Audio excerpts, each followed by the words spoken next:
Okay, so this is drum tuning part 2, and I shot this video outside the other day working with a 12-inch tom-tom. It's a fairly long video, but I think I went into as much detail as you need for now to get your tuning together. And I should mention that you should listen and watch this video using headphones or like legit speakers, because when I hit this drum to demonstrate sound, if you're just listening on your phone or on your computer speakers or whatever, you're probably not going to hear the detail and the frequency spectrum that you need to in order to understand what I'm talking about. Okay, so throw in some headphones or use speakers. And also of note, towards the end of the video, my camera died, but luckily my audio recorder did not die. So the last part of the video is strictly audio, but it's not that long, and I encourage you to keep watching or listening because I demonstrate the very last super low, fat, rock-sounding tom-tom that we got to towards the end, and it sounds really cool. So stick around for that, and there's a little summary at the end as well. Okay, cool. Check it out. Alright, so this is drum tuning part 2, and I'm outside today because I don't want any weird room acoustics to get in the way of demonstrating how to tune this drum. So one thing that might be helpful in tuning is getting a tuner. So I have this tuner. It's just a basic chromatic tuner that you would use to tune a guitar or any acoustic instrument. This one's called INS tuner. It doesn't really matter what the tuner is. They all basically do the same thing. A lot of them are free. You don't need to buy one. Or if you happen to have a guitar tuner, like a separate device, usually those will have the functionality that we need from the tuner, which is basically the chromatic tuner function, which means if you hit something or play a note somewhere, it's going to tell you what that note is. Okay? So now the whole thing is that pretty much all of the time we don't worry about tuning our drums to specific notes. I'm sorry, that's my ducks making noise in the background. We don't worry about tuning the drums to specific notes pretty much all the time, and basically all drummers do this. What we do care about is tuning the drums into a place where they sound good. Maybe a couple examples where you would actually tune a drum to a specific pitch or a specific note is when you're in the studio and say the key of the song is B flat and the producer really wants the kick drum to be the note B flat. Okay? But that doesn't come up a whole lot. Most of the time you're just tuning the drums to where they sound good. And so I want to get that off my chest because that can be misleading to people that don't know about tuning drums, because it's not like tuning a guitar or a piano where you're really specific about pitches. It's more about just getting the drums to sound good within themselves. Now, that being said, in this video I will be tuning certain pitches just to have a reference point. And that's pretty much the only time I do tune to pitches. It's not that I want that specific pitch, it's just that I want a reference. So if I get a drum sounding good, I'm going to make a little note. Usually I even draw on top of the drum head, like this head right here is labeled G natural. Because I've found that that's kind of where I like this drum to sit as far as a tuning goes. So if I want it to be the same all the time, I have a little reference there and I just use a tuner and I can tune it to a G natural and I know that it's exactly where I want it to be. Okay, so that being said, I'm outside Hopefully it's not going to rain. And I have a 12-inch tom, okay, like the last video, we're working with the 12-inch tom because it's easiest to tune, basically. A 13 is also pretty easy. So, what I'm going to show you first is like a middle tuning range, or a middle tension. And I should mention that most of the time when I look at people's drums that don't know how to tune, they're tuning things too high or too tight. A lot of times drums are going to sound a little better if they're tuned lower than you think. But of course that depends on the style and what you're going for, which we'll talk about a little bit later. So basically in front of me right here, I have this head tuned to a G natural because that's where I like it. And I also have the bottom head tuned to a G natural. So if I muffle the bottom head and hit the top head, and then muffle the top head and hit the bottom head, you'll hear that they're basically exactly the same pitch.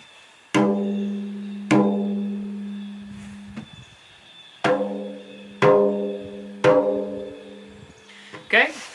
Pretty much the same. The bottom head's a tiny bit sharp, or higher in pitch, but for these purposes, it's basically the same pitch. And this is a good place to start, because now we're talking about head relationship, which affects the sound of the drum a lot. So right now, the two heads are the same pitch, and this usually gives you kind of the most pure sound. There's not going to be a lot of pitch bend, and it gives you a lot of sustain. So if I just hit this drum, we can hear what it sounds like.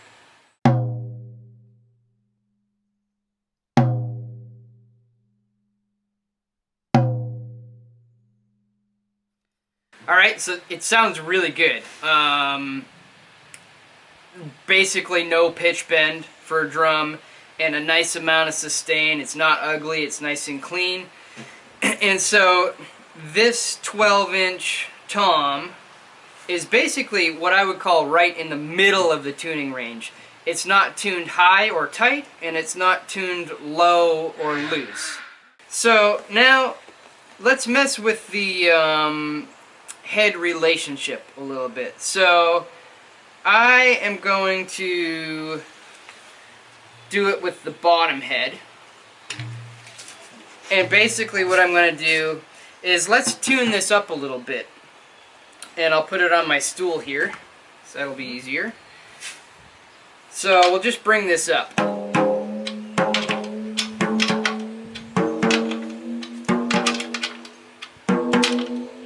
Let's bring it up a little more.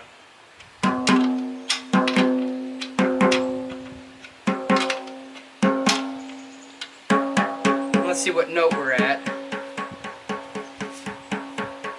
Okay, right, so that's an E natural 3. So we went up a sixth.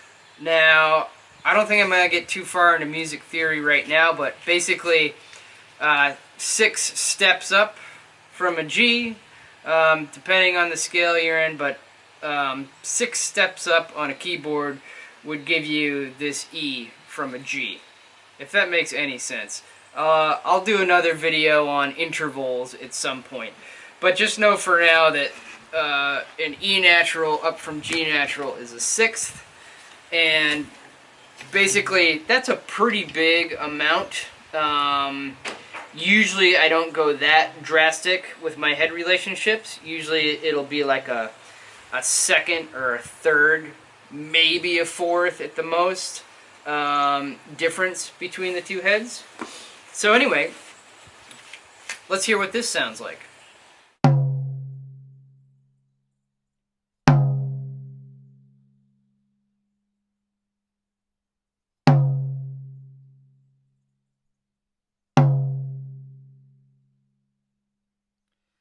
Alright, so again, this head relationship is bottom head higher than the top head. Now, that to me still sounds pretty good. We have a little more pitch bend. The sustain is still there. It's a little different character of sustain. It's maybe slightly more choked sounding. So it sounds like it's being choked, and I've never had to explain that before, but it's not necessarily like muffling, but it just sounds like it's being compromised. It doesn't have its full body going on. I hope that makes a little sense. And like I said, that's a pretty big difference in head relationship, but I wanted to point that out. So that would be bottom head tighter than the top head, or higher in pitch. Now let's bring the bottom head lower than the top head and see what that sounds like. Okay, so now we're at, sometimes it takes a minute to find where that is. We're at an A natural, so we're still higher than that G, so let's drop it down more.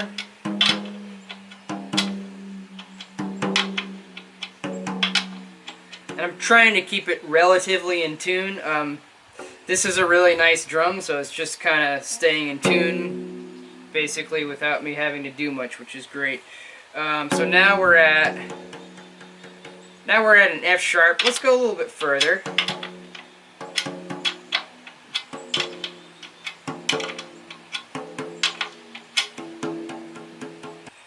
So now we're at an E natural below the G natural. So this is bottom head looser or lower in pitch than the top head, and we'll see what that sounds like.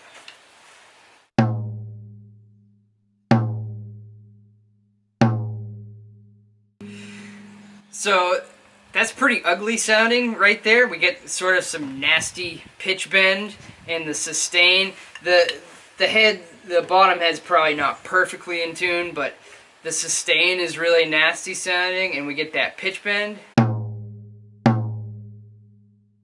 Alright, so these are things to be aware of. Basically, like I said, having both heads the same pitch is usually a good starting place. And I went kind of drastic with my differences in pitch here. Usually I do have a difference in pitch. I tend to like the bottom head to be slightly higher in pitch than the top head. When I'm tuning these drums for like pop or rock or basically any style of music besides jazz. Usually I'll tune the bottom head like a whole step or a half step higher than the top head, maybe a minor third. And again, I'll do a video at some point on intervals because you might not be understanding what those things are. But it doesn't matter too much for now. Cool. So let me get this drum back into its middle spot where both heads are a G natural, and then we'll move forward.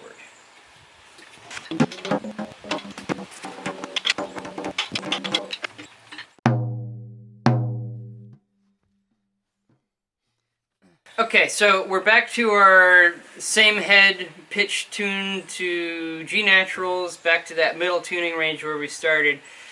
Now I want to tune this drum up into like a jazz tuning range. So if you want like a bebop high-pitched jazz thing, let's go there with it. So basically these heads need to come up a fair amount. So first I'm just going to bring up this top head to where I would probably put it if I was putting it in a jazz world. So we'll bring this up. Keep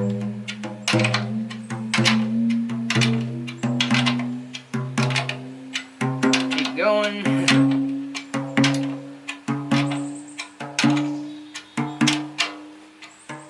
Maybe a little more.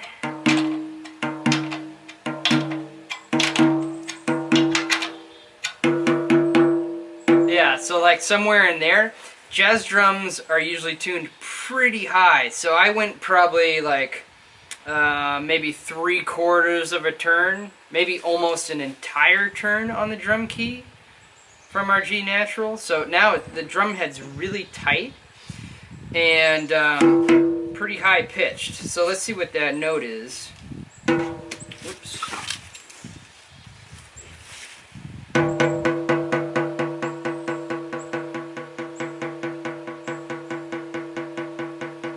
So that's up an E natural.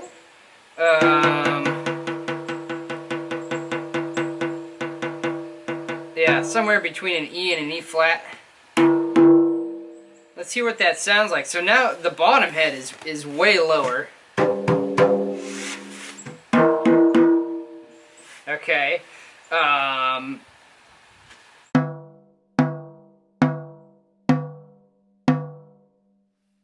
I mean, that's kind of close for jazz, but I think the relationship is a little too much. So let's bring up this bottom head. Now, jazz, pretty much, the top head is usually tighter than the bottom head. Now, that sounded pretty gnarly a minute ago when we were in that middle tuning range. But once we're tuned up higher, that can actually sound pretty good for jazz.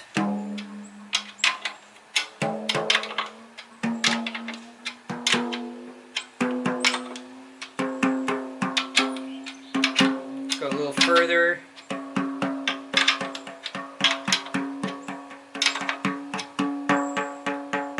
See what that is.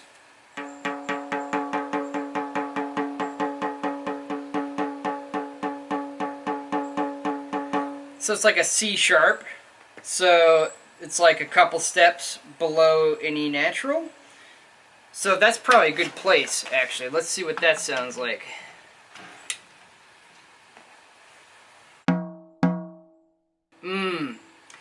That sounds perfect to my ears for a jazz tuning. It's a lot drier. It doesn't have as much sustain, which we kind of want for jazz. It's typically a little drier sound. It feels really good for playing light and playing like more intricate sticking patterns. That's a lot of the reason why jazz drummers tune tight or high. And it's just super clean and pure and short. And it sounds good when you play it light.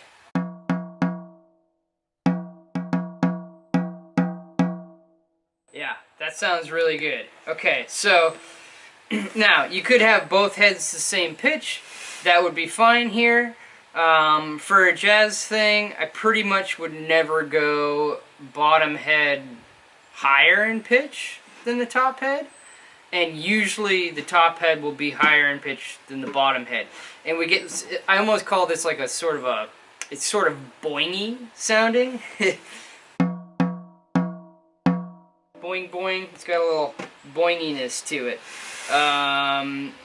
Listen to old recordings of Max Roach, and you'll hear the exact sound that I'm talking about. Okay, so let me get this back into our mid-range, and then we're going to experiment with a lower tuning range. Alright, so now we're back into our middle tuning range. Both heads are basically a G natural, so remember what that sounds like. Sounds really nice. Nice middle tuning range. So let's experiment with going lower in the tuning range now. So this would be if I'm playing more like real rock music and I want a low fat sounding tom-tom sound. And basically in that situation the top head is always lower in pitch than the bottom head. And we're actually looking for maybe a little bit of pitch bend to get that fat, wet rock kind of thing going on. So for now, I'm just going to leave the bottom head where it is, and we'll just detune the top head a little bit and see where that puts us. Okay, so now we're between an F and an F sharp. Let's see what that sounds like.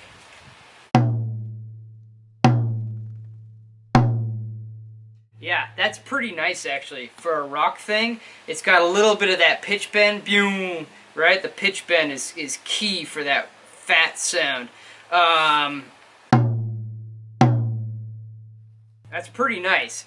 But we could go lower. But I'm sort of digging this relationship where the top head is just a little bit, a step or a step and a half lower in pitch compared to the bottom. So why don't we drop the bottom head now a little bit, and then we'll go back and drop the top head a little bit. Alright, so now there's a pretty good difference between them, right? So the top head now is It's almost a D natural.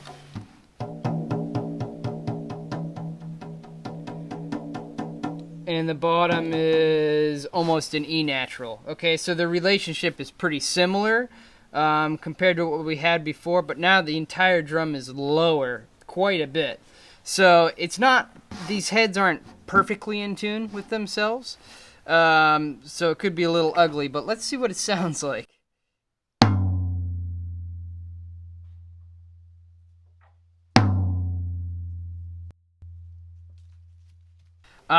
So that's kind of cool, huh? It's super low, really fat. It has a lot of sustain, interestingly enough. Let's hear it again.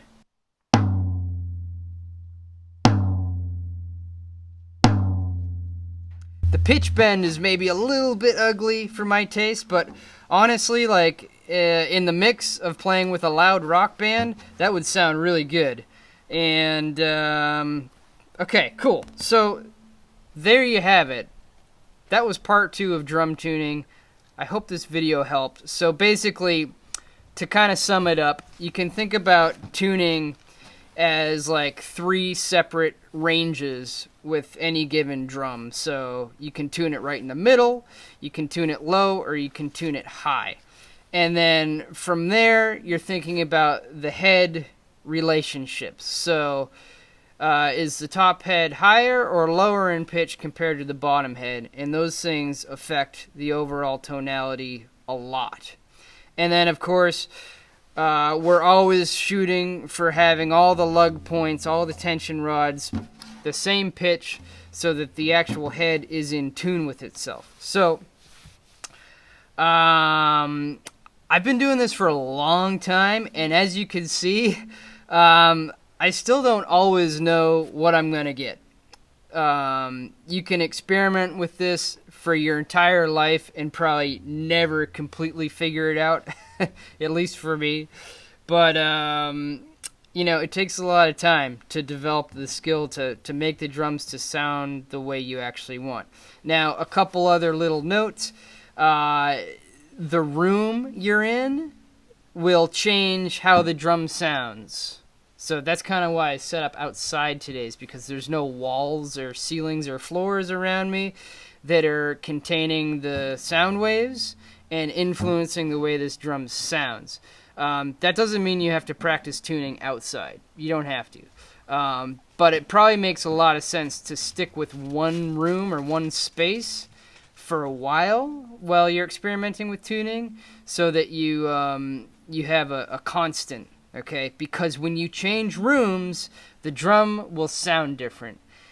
And it took me a long time to figure all that stuff out. But yeah, I mean, basically, like when I was gigging a lot, like gigging every night of the week for a number of years in a different room, a different space every single night, I had to tune my drums differently, basically every night. Get there early and spend some time, because like it can sound great in one room, you move it into another space and it sounds horrible.